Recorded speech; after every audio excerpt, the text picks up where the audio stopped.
In the heart of the desert, the bubbling mud pots add a note of brilliant color. And atop the distant buttes, the Indian pueblos stand in silent tribute to the artistry of an ancient people.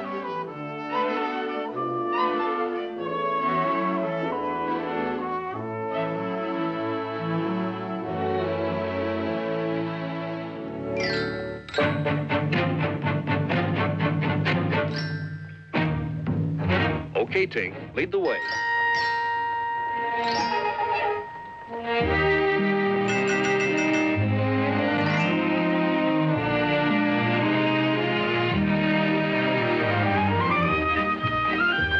Many of our guests dressed especially for this occasion, including these Indians.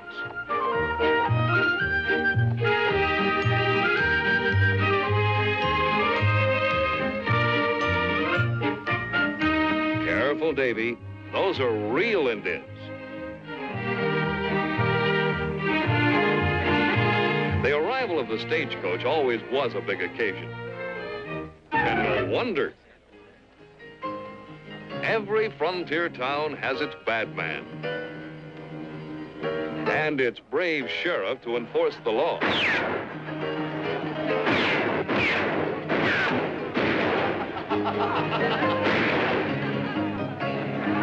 But there's a more attractive kind of dancing inside, so let's join our Disney party in the Golden Horseshoe Dance Hall.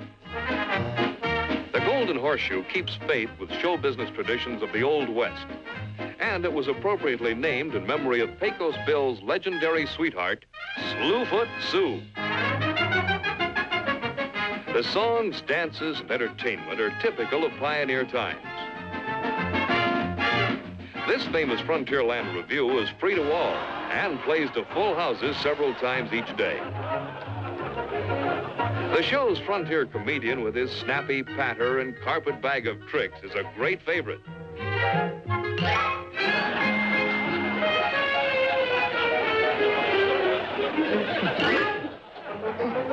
And some lucky kid always gets into the act here and receives a souvenir for doing it.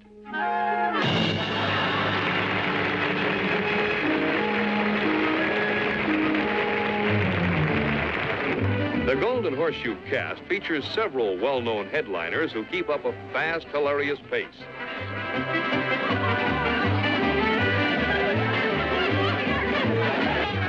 No dance hall review would be complete without its can-can dancers.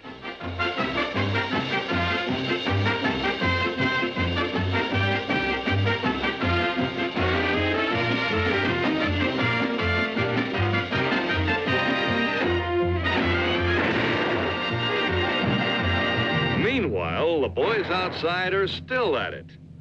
Some days, Black Bart just can't hit a thing.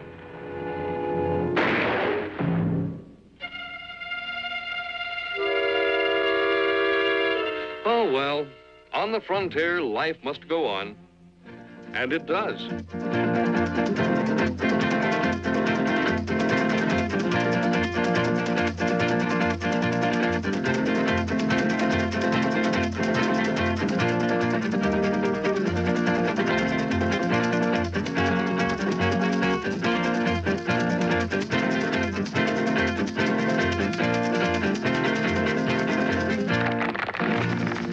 Today as yesterday, the rivers of Frontierland are teeming with traffic. Rafts carry passengers to and from Tom Sawyer's Island. And the proud queen of the river is the Mark Twain.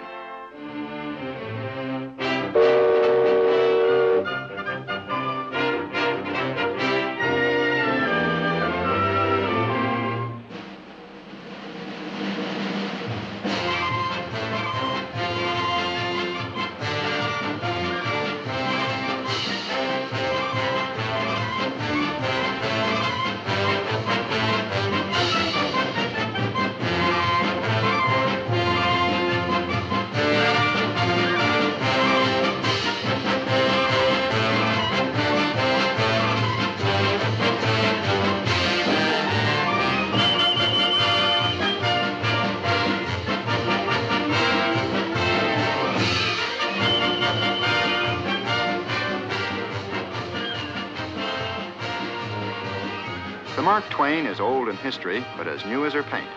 She's the only one of her kind to be built in the last 60 years.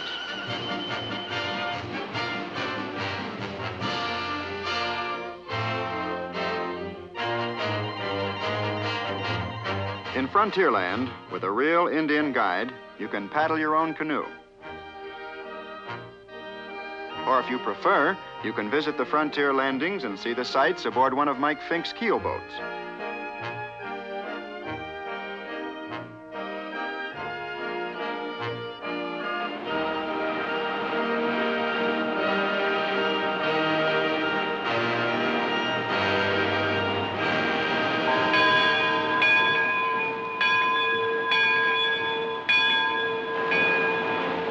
At every bend in the river, dramatic scenes from the pioneer days come into view. Here's a settler's cabin set afire by flaming arrows. But of course, the Indians had their friendlier moments, too. Wildlife was abundant in those early days.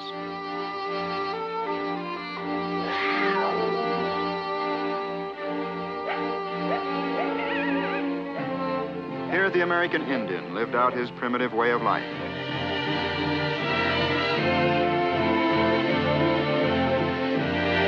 And here, stagecoaches wrote an American legend with their turning wheels.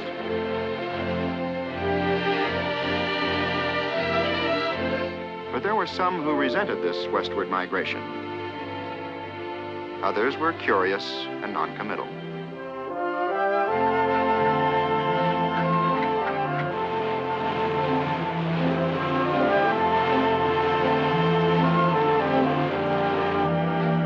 A frontier landmark was the Wilderness Fort. It was both a trading post and a garrison that kept the peace and preserved the treaty with the Indians. To visit Frontierland and travel along its high roads and byroads is to relive in this modern day all the high adventure of the American pioneer.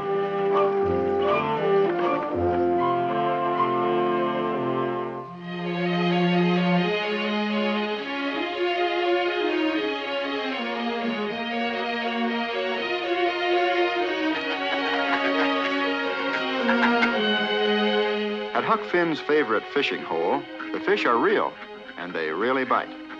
What's more, you can keep all you catch.